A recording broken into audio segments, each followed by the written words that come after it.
ప్రభునందు ప్రియులైన మీకందరికీ యేసుక్రీస్తు ప్రభువారి నామంలో శుభవందనాలు తెలియజేస్తూ ఉన్నాం. దైవజనుడు బ్రదర్ భక్త సింగ్ గారి పరిచర్యలో నుండి అలసిన వానిని ఓరడించు మాటలు. మే 25. నన్ను బలపరచు వాని యందే నేను సమస్తమును చేయగలను. ఫిలిప్పీ పత్రిక 4వ అధ్యాయం 13వ వచనం. ఇశ్రాయేలీయులు యోర్దాను నదిని దాటి కనాను దేశంలో ప్రవేశించవలెను. మిక్కిలి అసాధారణమైన మార్గములో వారు ఆ నదిని దాటిరి.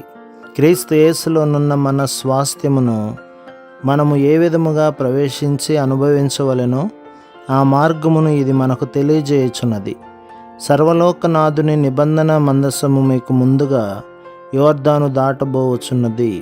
యెహోషువ గ్రంథం 3వ అధ్యాయం 10వ వచనం.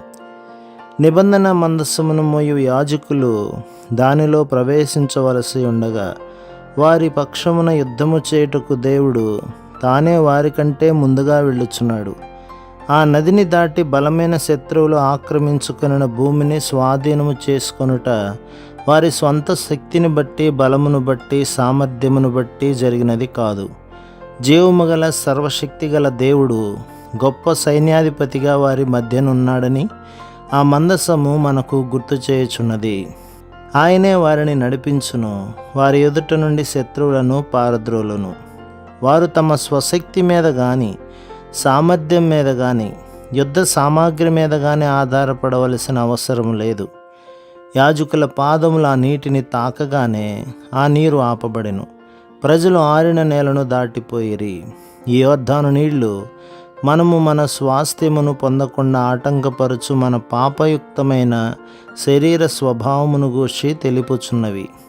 ఆ పాప స్వభావమును జయించుటకు మనమెంత కాలము మన స్వశక్తి మీద, బలము మీద ఆధారపడుదుమో అంతకాలము మనము ఓడించబడుదుము. ఎప్పుడైతే యేసుక్రీస్తు ప్రభు మన జీవితమును తన స్వాధీనము చేసుకొనునో అప్పుడు మనం విజయమును అనుభవించగలము. అపోస్తలుడైన పౌలు తన కాలములో అత్యధికమైన అర్హత గల వ్యక్తులలో ఒకడు. ధర్మశాస్త్ర సంబంధమైన నీతిని అనుసరించి నిర్దోషిగా ఎంచబడెను. అయినప్పటికీ అతడు మానవ సంబంధమైన అర్హతల మీద ఆధారపడలేదు. అంతేకాదు, అతడు తన శరీరమును ఆస్పదము చేసుకొనలేదు. ఫిలిప్పీ పత్రిక 3వ అధ్యాయం 3వ వచనం. అతడు ఇంకా ఇట్లనెను, నేను కాదు క్రీస్తే.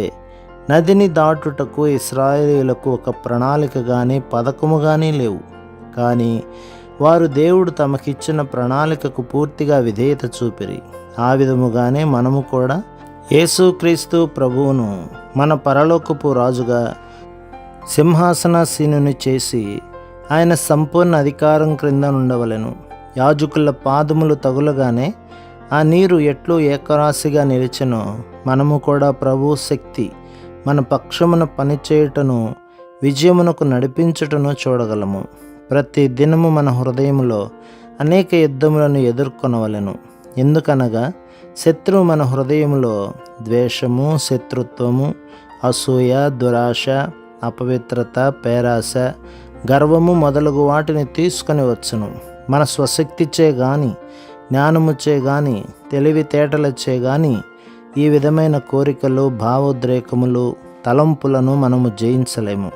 మనము విశ్వాసముతో యేసు ప్రభువా, ఈ పాప సంబంధమైన కోరికలను నా అంతట నేను జయించలేను, అవి నన్ను బాధించుచున్నవి, నీవు దయచేసి నా పక్షమున వాటిని జయించుము అని అడగవలెను.